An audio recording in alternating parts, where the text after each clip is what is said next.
Hello everyone. इस video note में आपका स्वागत है। इस वीडियो में हम चर्चा करेंगे 10th क्लास की सोशल साइंस के विषय में। बुक है पॉलिटिकल साइंस और चैप्टर है 4th, that is gender, religion and caste, लिंग, धर्म और राजनीति। इस चैप्टर में लिंग, धर्म और राजनीति के विषय में विस्तार से चर्चा की जाएगी। यह चैप्टर पिछले चैप्टर जो कि 3rd चैप्टर है उससे लिंक्ड है, जिसमें हमने पढ़ा था कि किस तरह से समाज के अंदर सोशल डिविजन्स होते हैं। डाइवर्सिटी एंड डेमोक्रेसी चैप्टर का नाम था कि किस तरह से लोकतंत्र में विविधता होती है और वह विविधता किस तरह से काम करती है और उसका किस तरह से समाज के अंदर और राजनीति के अंदर वह विविधता अप्लाई होती है। यह सब हम इस चैप्टर में जानने का प्रयास करेंगे। इस वीडियो में मेन फोकस होगा जेंडर के ऊपर। जेंडर को हम फोकस करेंगे। जेंडर को हम हिंदी में लिंग के नाम से जानते हैं। तो आइए हम इस पे चर्चा को शुरू करते हैं। इस अध्याय में हम भारत में लोकतंत्र के अभ्यास के लिए विविधता और सामाजिक मतभेदों के विचारों के अनुप्रयोग का अध्ययन करते हैं या करने जा रहे हैं कि किस तरह से भारत में लोकतंत्र में विविधता और सामाजिक मतभेदों के विचार अप्लाई होते हैं, किस तरह से लिंग, धर्म और जाति का जो सामाजिक विभाजन है वह भारतीय लोकतंत्र में कैसे काम करता है, उसकी क्या भूमिका है, ये हम इसमें समझने का प्रयास करेंगे।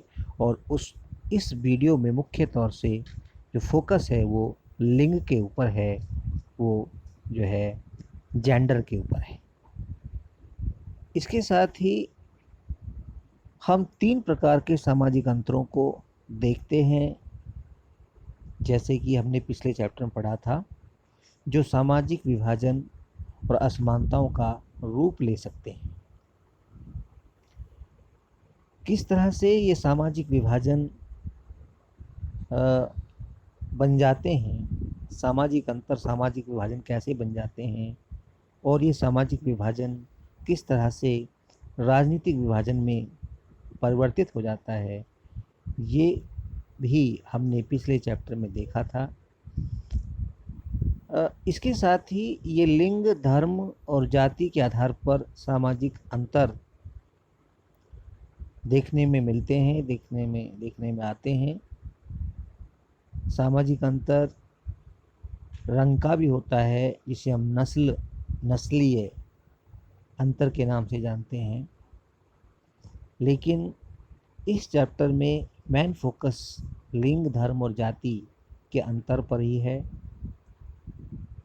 प्रत्येक मामले में हम भारत में इस विभाजन की प्रकृति को देखते हैं और इसे राजनीति में कैसे व्यक्त किया जाता है, ये भी हम इस वीडियो में समझने का प्रयास करेंगे। इसके साथ ही हम इस वीडियो में यह भी जानने का प्रयास करेंगे कि क्या इन मतभेदों के आधार पर लोकतंत्र में विभिन्न अभिव्यक्तियां स्वस्थ हैं या फिर उनका कुछ और मतलब है। अर्थात मतभेद तो समाज के अंदर पाए जाते हैं। ये मतभेद लिंग, धर्म और जाति के आधार पर हो सकते हैं, लेकिन क्या ये मतभेद लोकतंत्र के लिए स्वस्थ हैं, लोकतंत्र के लिए लाभकारी हैं, या फिर इनसे लोकतंत्र की सेहत पर बुरा असर पड़ता है, ये सब हम इस वीडियो में जानने का प्रयास करेंगे। In English, we can repeat these ideas like we look at three kinds of social differences that can take the form of social divisions and inequalities. These are social differences based on gender, religion, and caste. In each case, we look at the nature of this division. प्रत्येक मामले में हम भारत में इसकी प्रकृति को देखेंगे, इसके नेचर को देखेंगे कि किस तरह का सोशल डिवीजन है and how it gets expressed in politics, और राजनीति में यह कैसे अव्यक्त होता है, राजनीति को ये कैसे प्रभावित करता है. We also ask whether different expressions based on these differences are healthy or otherwise in a democracy. इसके साथ ही हम इस वीडियो में बात करेंगे जेंडर एंड पॉलिटिक्स की, कि what is the relation between gender and politics, how gender influences politics, and what is the politics of gender. We will try to discuss all these issues and questions in this video. The gender, what is the gender, or what is the gender division? Gender means sex. It means identification, natural identification on the basis of male or female is called gender. The gender division, that is the natural division, tends to be understood as a natural and unchangeable division. लिंग विभाजन स्वाभाविक और अपरिवर्तनीय समझा जाता है. मतलब natural है, ये कुदरती है, और ये परिवर्तन भी नहीं हो सकता, ये बदला भी नहीं जा सकता. इसके अलावा we will discuss about sexual division और लेबर. श्रम का लैंगिक प्रभाग या विभाजन, ये क्या होता है. श्रम का लैंगिक विभाजन का अर्थ है कि श्रम का अर्थात कार्यों का लिंग के आधार पर बंटवारा. कुछ कार्य महिलाओं को सौंप दिए जाते हैं और कुछ कार्य पुरुषों को सौंप दिए जाते हैं. इसी को हम श्रम का लैंगिक विभाजन कहते हैं. उदाहरण के लिए महिलाओं के लिए घर के सारे काम दे दिए जाते हैं. All domestic activities are given to the female members of the family, and the responsibility of earning is given to the male candidates of the family. This type of division is called sexual division और sexual division of labor. श्रम का लैंगिक विभाजन, यानी लिंग के आधार पर कार्य तय कर दिया जाता है कि ये कार्य महिला का है और ये पुरुष का है. और इस तरह का जो विभाजन है विश्व में लंबे समय से चला रहा है, सदियों से चला रहा है, हजारों वर्षों से चला रहा है. और भारत में भी यह विभाजन इसी तरह से उसी रूप में हजारों सालों से चला रहा है. यही कारण है कि महिलाओं को सामाजिक जीवन में या उनको पब्लिक अफेयर्स में, जो सार्वजनिक कार्यों में उसकी भूमिका नहीं रही या उसकी भागीदारी को रोक दिया गया और उसे सिर्फ घरेलू कार्यों तक सीमित कर दिया गया, जिसमें घर के सदस्यों के लिए खाना बनाना, बर्तन मांज साफ करना, झाड़ू पोछा करना, बच्चों को पालना, उनकी परवरिश करना, ये सभी कार्य महिलाओं के जिम्मे लिंग के आधार पर तय कर दिए गए. अब बात आती है कि what is denial of human rights, या फिर महिलाओं के अधिकारों के वंचन से आपका क्या अभिप्राय है. जैसे कि ऊपर डिस्कस किया गया है कि श्रम का लैंगिक विभाजन हो गया, जिसकी वजह से महिलाओं को और सभी अधिकारों से वंचित कर दिया गया। उन्हें अपनी मर्जी की कार्य करने से वंचित कर दिया गया, कार्य करने के अधिकार से वंचित कर दिया गया। उन्हें शिक्षा के अधिकार से वंचित कर दिया गया और सार्वजनिक पद ग्रहण करने के अधिकार से भी वंचित कर दिया गया। इस तरह की स्थिति को हम महिलाओं के अधिकारों से वंचन की स्थिति के रूप में देखते हैं कि महिलाओं को अधिकारों से वंचित कर दिया गया। Women had been deprived of all rights. They were deprived of right to education, they were deprived of right to work, they were deprived of right to hold public post और पब्लिक पोजीशन। और ये लंबे समय तक जारी रहा। इसके बाद इस स्थिति का, इस डिनायल का, इस वंचन का विरोध होना शुरू हुआ। बहुत से पुरुष साथी आगे आए, बहुत से पुरुष विद्वान, पुरुष चिंतक आगे आए और उन्होंने महिलाओं के अधिकारों की वंचन का विरोध किया और उन्होंने पुरजोर आवाज़ उठाई कि महिलाओं को भी पुरुषों के समान अधिकार मिलने चाहिए। बाद में कुछ महिला एक्टिविस्ट या महिला कार्यकर्ता भी सामने आईं और उन्होंने महिलाओं के अधिकारों के लिए आवाज़ उठानी शुरू कर दी और इस तरह से विश्व में फेमिनिस्ट मूवमेंट स्टार्ट हो गया। प्रश्न उठता है, what is the feminist movement? Feminist movement, या इसको अगर हम हिंदी में कहें तो नारीवादी आंदोलन क्या है? नारीवादी आंदोलन से आपका क्या अभिप्राय है?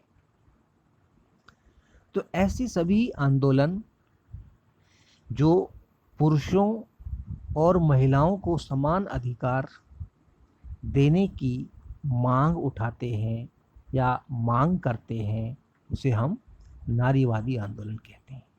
मतलब वो लिंग के आधार पर समानता की बात करते हैं, लिंग के आधार पर असमानता को समाप्त करने की बात करते हैं, लिंग के आधार पर सभी को समानता देने की, यानी कि चाहे वो पुरुष है या महिला है, सभी समान है।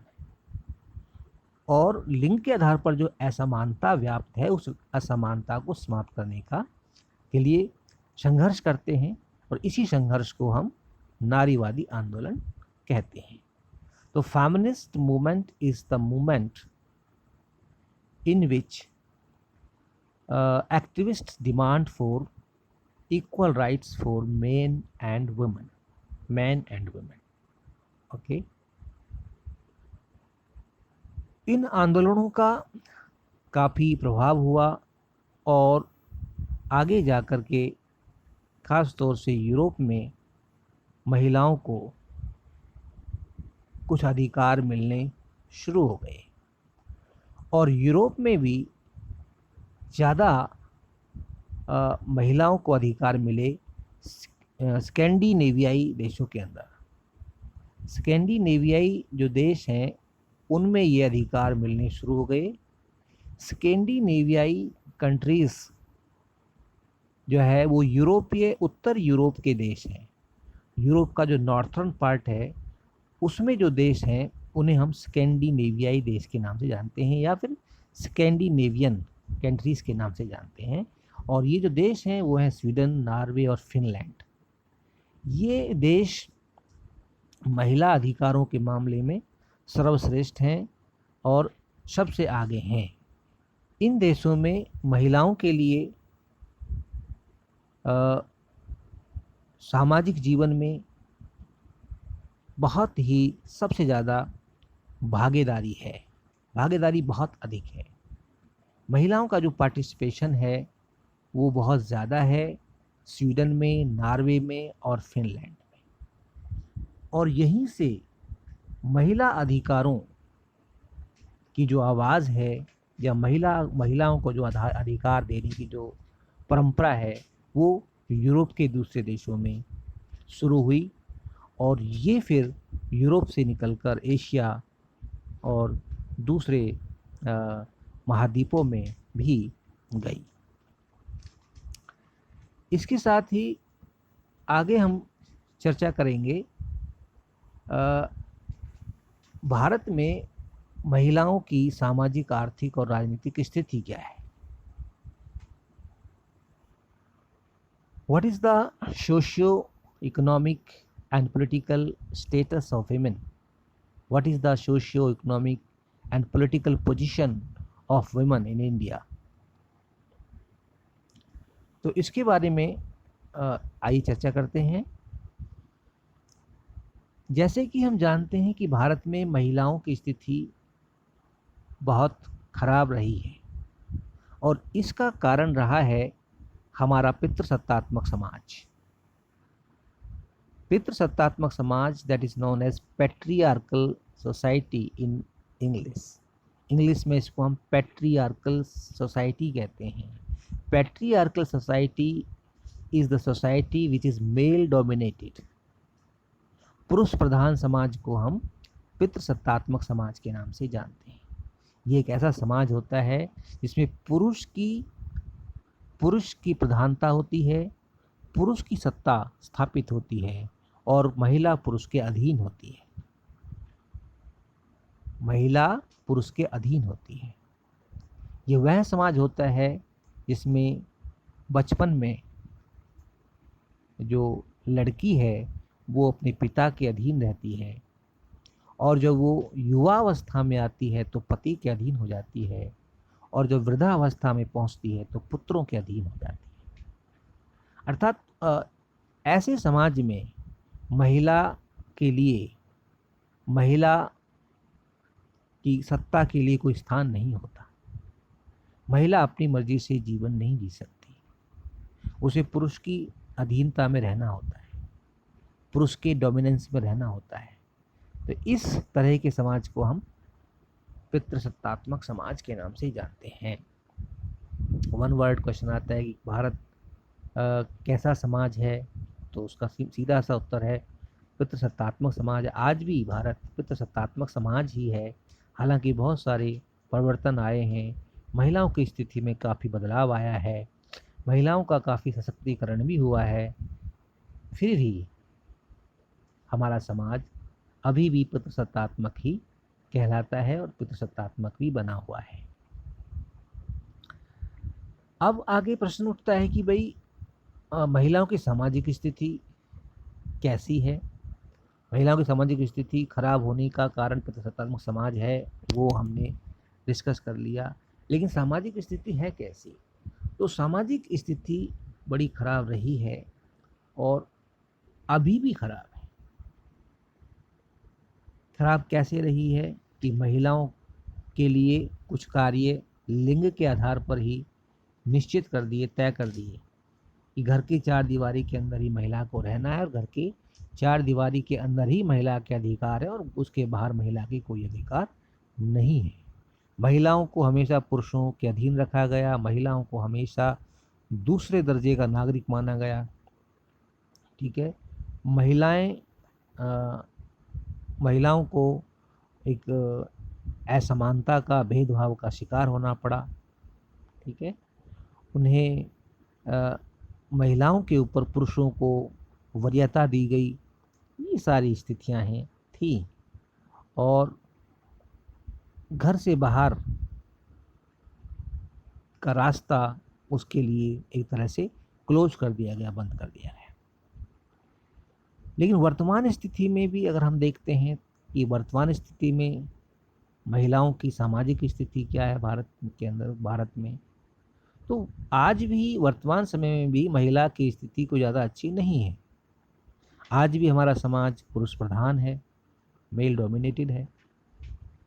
आज भी अधिकतर निर्णय पुरुष के द्वारा ही लिए जाते हैं, पुरुषों के द्वारा ही लिए जाते हैं, चाहे पति के रूप में हो, पिता के रूप में हो या फिर पुत्र के रूप में हो। अगर हम बात करते हैं शिक्षा की, तो शिक्षा के क्षेत्र में भी महिलाएं पिछड़ी हुई हैं। Even today women are lagging behind in education, in the field of education. इसका प्रमाण है 2011 की लेटेस्ट सेंसस, लेटेस्ट जनसंख्या, नवीनतम जनगणना, और उस नवीनतम जनगणना के अनुसार वर्तमान में, यानी कि 2011 की जनगणना के अनुसार 65.46% विमेन आर लिटरेट। सिर्फ 65.46% महिलाएं ही पढ़ी लिखी हैं। लगभग 35% महिलाएं अभी भी अनपढ़ हैं, अशिक्षित हैं, जो दिखाता है कि महिलाओं की सामाजिक स्थिति वाकई अभी बहुत खराब है। जहाँ तक पुरुषों का प्रश्न है, तो पुरुषों की जो शैक्षिक या साक्षरता दर है वो 80% के आसपास है, 80% के आसपास है। इसी के साथ महिलाओं को समाज के अंदर अभी भी हीन दृष्टि से देखा जाता है और उन्हें बोझ माना जाता है। यही कारण है कि कन्या भ्रूण हत्या अभी भी प्रचलन में है। भ्रूण की जांच करवा करके, और अगर ये पता चल जाता है कि पैदा होने वाला बच्चा लड़की होगी या लड़का लड़की है, तो उस लड़की के भ्रूण को एक तरह से अबॉर्ट करा देते हैं या उसकी हत्या करवा देते हैं, जिसे हम फीमेल फिटिसाइड के नाम से भी जानते हैं। तो महिला भ्रूण हत्या या कन्या भ्रूण हत्या देश के अंदर अभी भी हो रहा है। हालांकि कानून बना करके इसे प्रतिबंधित कर दिया गया है, लेकिन बावजूद कानून होने के अभी भी जो है महिला भ्रूण हत्या या कन्या भ्रूण हत्या बड़े पैमाने पे हो रही है। और इसका कारण ये हुआ है कि लिंग अनुपात, जिसको हम सेक्स रेशियो के नाम से जानते हैं, वो सेक्स रेशियो काफ़ी कम है। यानी पुरुषों के मुकाबले में महिलाओं की जो संख्या है वो काफ़ी कम है। और वो 2011 की जनगणना के अनुसार 940 है। 1000 पुरुषों के पीछे 940 महिलाएं ही हैं। तो ये दिखाता है कि किस तरह से महिलाओं की सामाजिक स्थिति बेहद खराब है। प्रश्न यहाँ आता है 1 नंबर का कि भाई सेक्स रेशियो क्या होता है, व्हाट इज सेक्स रेशियो, और लिंग अनुपात किसे कहते हैं। तो 1000 पुरुषों के पीछे महिलाओं की संख्या को लिंग अनुपात के नाम से जाना जाता है। क्लियर। इसके साथ ही अभी भी समाज के अंदर बेटे की इच्छा है, बेटा पैदा करने की इच्छा है, और बेटियों के जन्म को अच्छा नहीं माना जाता। बेटियों के जन्म पर अभी भी बहुत से ऐसे क्षेत्र हैं जहाँ पर लोग एक तरह से खुश नहीं होते और मातम मनाते हैं। हालांकि कुछ परिवर्तन आया है और कुछ स्थानों पर बेटी के जन्म को भी लोग अब सेलिब्रेट करने लगे हैं, लेकिन फिर भी अगर हम एक मोटे तौर पर बात करते हैं, बड़े पैमाने बात करते हैं, तो बेटी के जन्म को अभी भी अच्छा नहीं माना जाता और अभी भी ज़्यादा इच्छा होती है कि मेरे घर में बेटा ही पैदा हो। तो ये दिखाता है कि भाई महिला की स्थिति कितनी ख़राब है समाज के अंदर।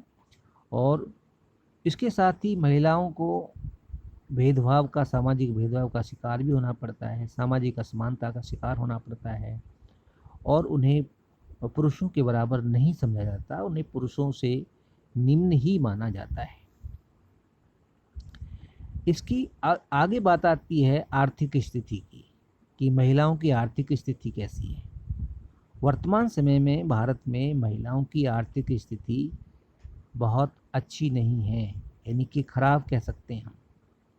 खराब होने का कारण क्या है? खराब होने का कारण है महिलाओं की बेरोजगारी। महिलाएं अभी भी बेरोजगारी का शिकार हैं। लगभग बड़े पैमाने पर महिलाएं घरों में रहती हैं, उन्हें कोई रोज़गार प्राप्त नहीं है, या फिर उन्हें काम करने से रोक दिया जाता है, या उन्हें घर से बाहर काम करने के लिए नहीं जाने दिया जाता। तो इस तरह से महिलाएं जो है बेरोज़गारी का जीवन जीती हैं, और जब बेरोज़गारी का जीवन जिए जो व्यक्ति बेरोज़गारी का जीवन जीता है, तो उसकी आर्थिक स्थिति बड़ी ख़राब हो जाती है, ये तो स्पष्ट है। फिर अगर कहीं महिलाएं कुछ काम भी करती हैं तो उन्हें कम वेतन मिलता है, पुरुषों के मुकाबले कम वेतन मिलता है। हालांकि भारत के संविधान में ये व्यवस्था की गई है कि महिलाओं को भी पुरुषों के समान वेतन मिलना चाहिए, और सरकार ये इंश्योर करेगी, government will ensure that women should be paid equally as compare to man. पुरुषों के समान महिलाओं को भी वेतन मिलेगा समान कार्य के लिए, समान कार्य के लिए समान वेतन। Equal pay for equal work का कॉन्सेप्ट या सिद्धांत हमने अपनाया है अपने देश के अंदर, अपने देश के संविधान में, लेकिन बावजूद इसके महिलाओं को कम वेतन दिया जाता है। अब महिलाएं बेरोजगार होती हैं, इसलिए वो पुरुषों पर निर्भर रहती हैं। तो अधिकांश महिलाएं अपने खर्चे के लिए, अपने जेब खर्ची के लिए, आजीविका के लिए पुरुषों के ऊपर ही निर्भर है। तो इस तरह से महिलाओं की आर्थिक स्थिति बड़ी खराब है। अब हम बात करते हैं महिलाओं की राजनीतिक स्थिति के बारे में। ठीक है, तो राजनीतिक स्थिति महिलाओं की कैसी है इसके बारे में चर्चा करते हैं। What is the political status और political position of women in India. ये इक्वेशन जो है कई बार अलग से पूछा जाता है। तो जहाँ तक महिला की राजनीतिक स्थिति का प्रश्न है, वो सामाजिक और आर्थिक स्थिति जितनी ही खराब है, या फिर हम ये कह सकते हैं कि राजनीति के क्षेत्र में तो महिलाओं की स्थिति और भी ज़्यादा खराब है। ठीक है, आज भी महिलाएं राजनीति और शासन में पिछड़ रही हैं, उनकी भागीदारी बहुत कम है। There is meagre representation in politics and government. अगर हम बात करते हैं वर्तमान संसद की, that is the 17th parliament, 17th Lok Sabha, अभी 2019 में, मई 2019 में देश में 17वीं लोकसभा के चुनाव हुए थे, 17th लोकसभा के चुनाव हुए थे। और इस 17th लोकसभा के चुनाव में महिला चुने हुए सांसदों की संख्या 78 है, ओनली 78। तो ये दिखाता है कि महिलाओं की भागीदारी राजनीति में, शासन में कितनी है। ये भागीदारी बिल्कुल नाममात्र है, नाम के लिए है, वास्तविक भागीदारी नहीं है, क्योंकि महिलाओं की जो कुल संख्या है वो लगभग 50% के आसपास है, जैसे कि हम जानते हैं। यानी कि इस देश में आधे पुरुष हैं, आधी महिलाएं हैं लगभग, और उसके मुकाबले में सिर्फ 78 सांसद होना, लोकसभा में सिर्फ 78 महिला सांसद होना, ये बहुत ही चिंता का विषय है, बड़ी ही चिंता का विषय है। ये 78 मेंबर्स 543 कुल मेंबरों में से हैं। लोकसभा के कुल सदस्य 543 हैं, और उन 543 में से महिला सांसद 78 चुनी गई हैं 17वीं लोकसभा में, 17th लोकसभा में, जो कि 2019 में जिसे चुनाव हुए थे, जो कि इस 543 का लगभग कितना, लगभग 14%, लगभग 14% ही बैठता है।